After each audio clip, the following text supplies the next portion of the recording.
Hello everyone. Yesterday we learned about lipids and today our new topic is primary and secondary metabolites. First of all, what do you mean by metabolites? Metabolites होते क्या हैं? Metabolites are the small molecules which are produced during the metabolism. Metabolism means मतलब जब हमने food खाया है या हमारी बॉडी के अंदर कोई एक्टिविटी हो रही है, उस एक्टिविटी में जब ब्रेक डाउन होता है, मेटाबॉलिज्म हो रही है, फूड का ब्रेक डाउन हो रहा है, तो ड्यूरिंग ब्रेक डाउन जो स्मॉल मॉलिक्यूल्स प्रोड्यूस होते हैं that are known as the metabolites. ये क्या होते हैं? स्मॉल मॉलिक्यूल्स जो प्रोड्यूस्ड होते हैं during metabolism are known as the metabolites. Now metabolites are of the two types. First one is the primary and second one is the secondary. अब primary कौन से होते हैं?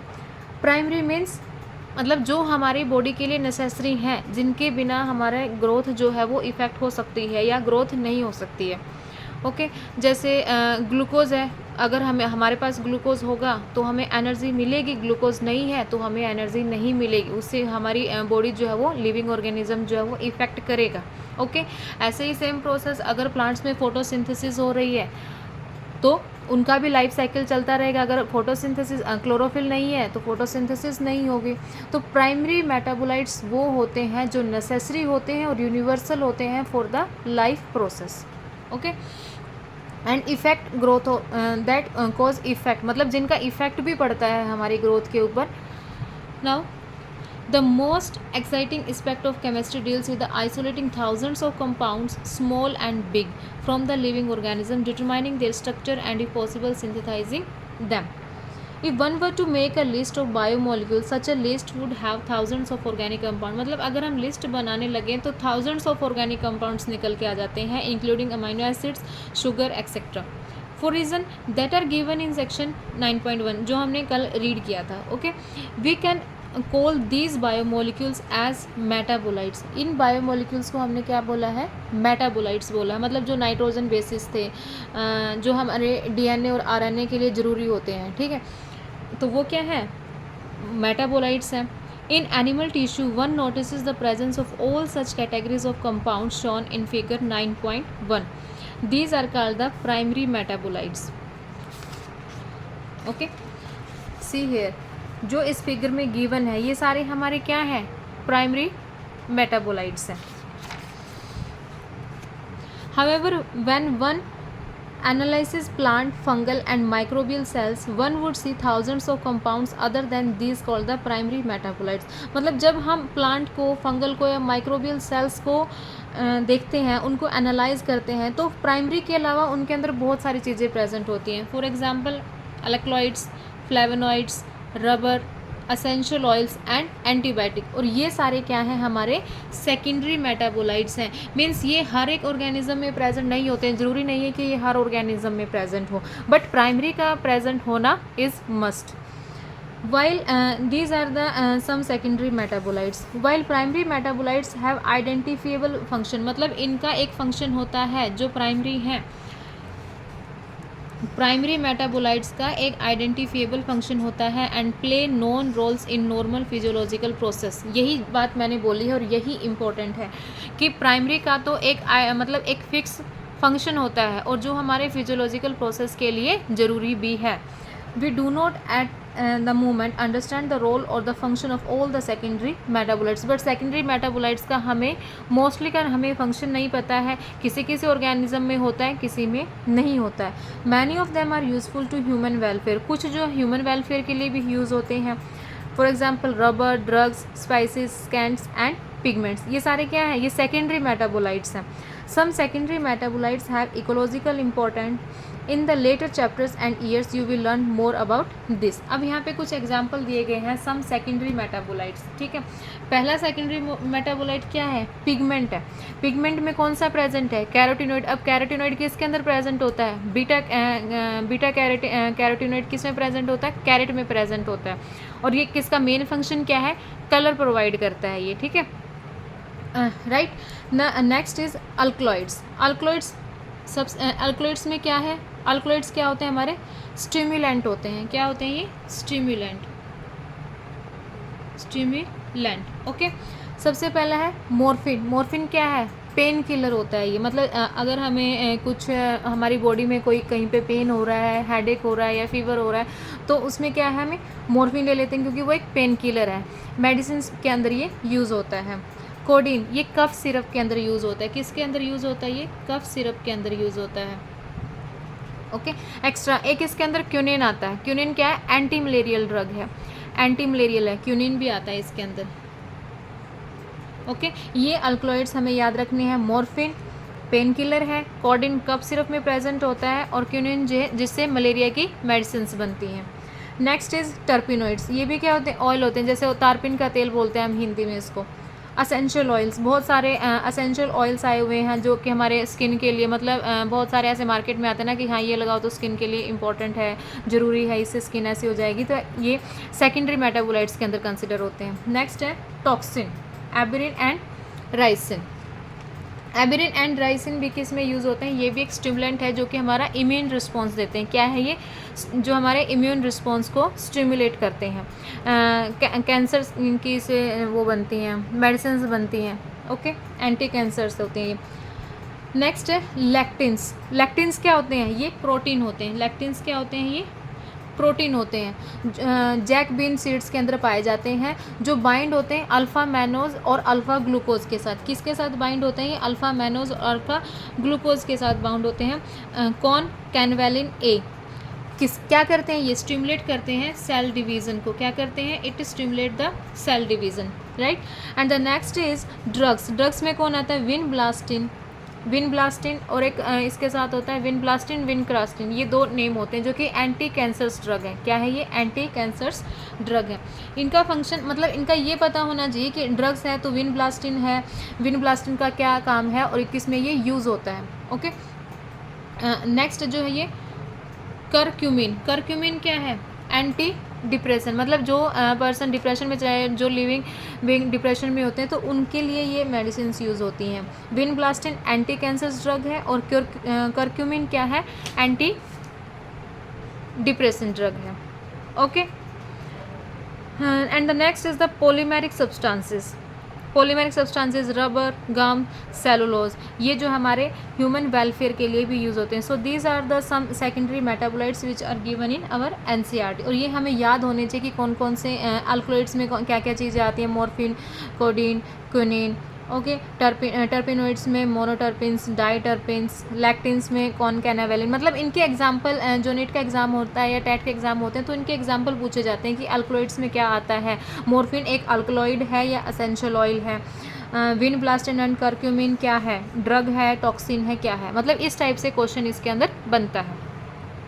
Okay, so right, clear primary and secondary metabolites. Now move to the biomacromolecules. What do you mean by biomacromolecules? Biomolecules का मैंने starting में ही definition बताई थी कि जो लिविंग ऑर्गेनिज्म में कार्बन कंपाउंड पाया जाता है are known as a biomolecule. Now here is biomacromolecules. There is one feature common to all those compounds found in the acid soluble pool. They have molecular weight ranging from, हमने starting में ही read किया था, acid soluble pool. Okay,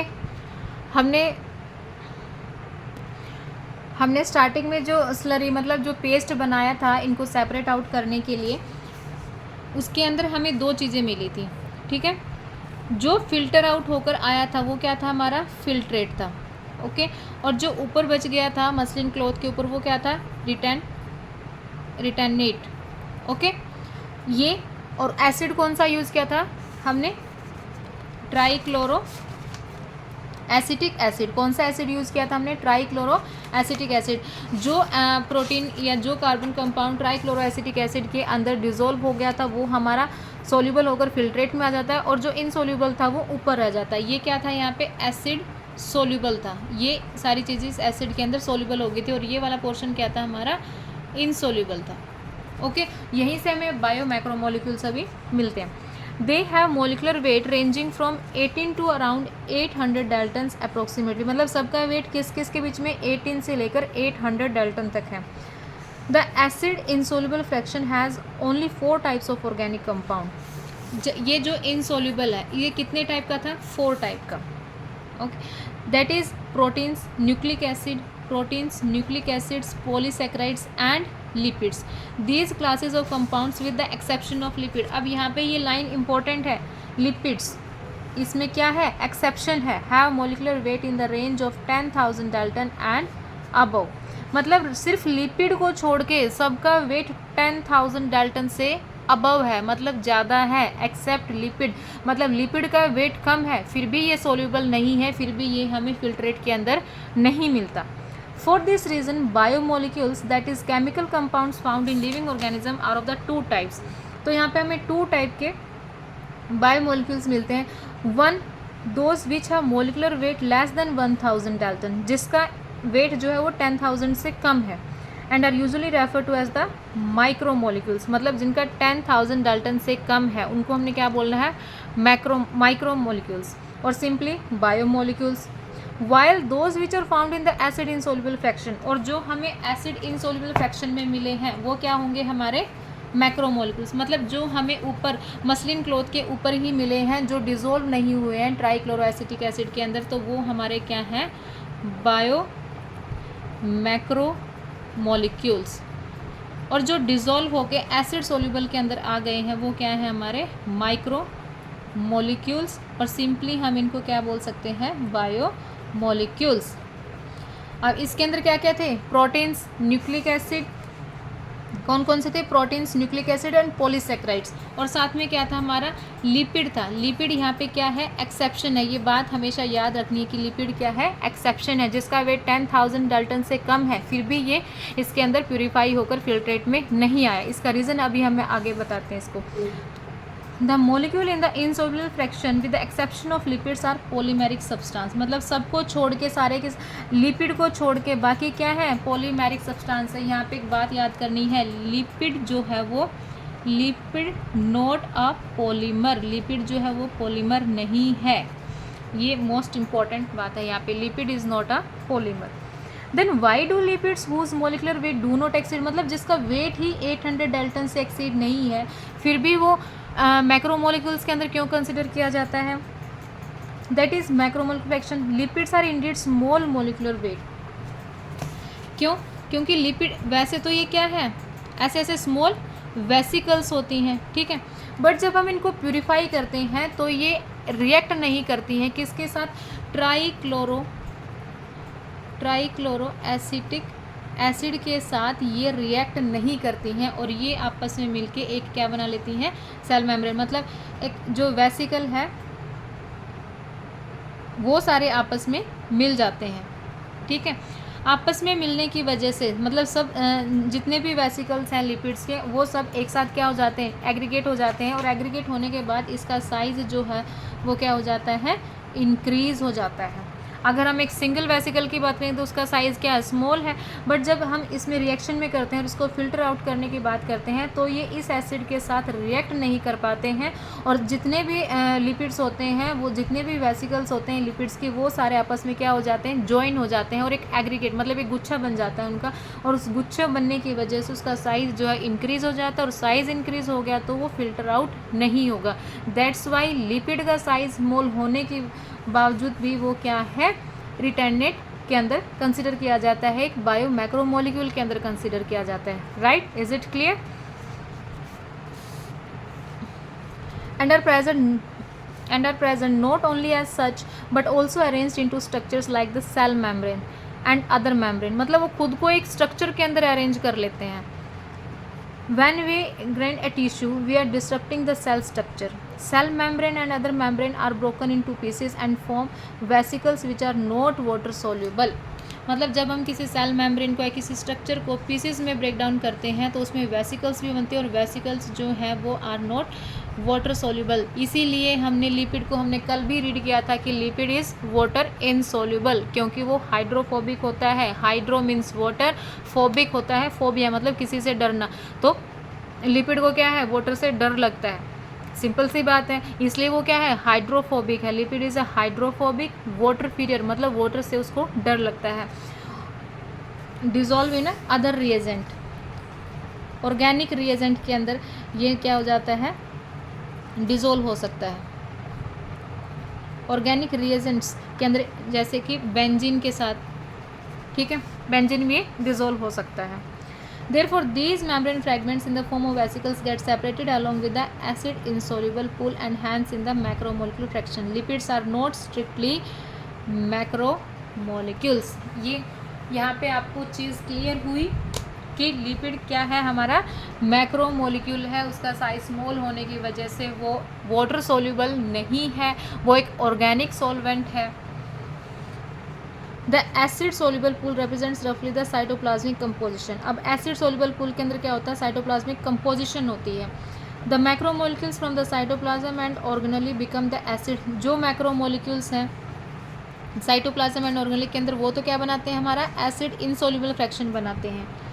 okay, together they represent the entire chemical composition of living tissues or organisms. In summary, if we represent the chemical composition of living tissue from abundance point of view, अगर हम एक summary बनाएं कि सबसे ज़्यादा चीज़ क्या present होती है, तो सबसे मोस्ट अबंडेंट अगर कोई केमिकल इसके अंदर प्रेजेंट है हमारी लिविंग ऑर्गेनिज्म के अंदर, तो वो क्या है, वाटर 70 to 90। और ये टेबल इंपॉर्टेंट है, इसमें हमें पता होना चाहिए कि how much water is present in living. Percentage of the total cellular mass, water is present 70 to 90%, proteins 10 to 15%, carbohydrates 3%, lipids 2%, nucleic acid 5 to 7% and ions only 1%। अगर आता है कि मोस्ट अबंडेंट केमिकल कौन सा है, तो वाटर है। और अगर पूछा जाए कि मोस्ट अबंडेंट एलिमेंट कौन सा है, एलिमेंट होगा हमारा oxygen. Okay, right, so today we read about primary and secondary metabolites and the biomacromolecules.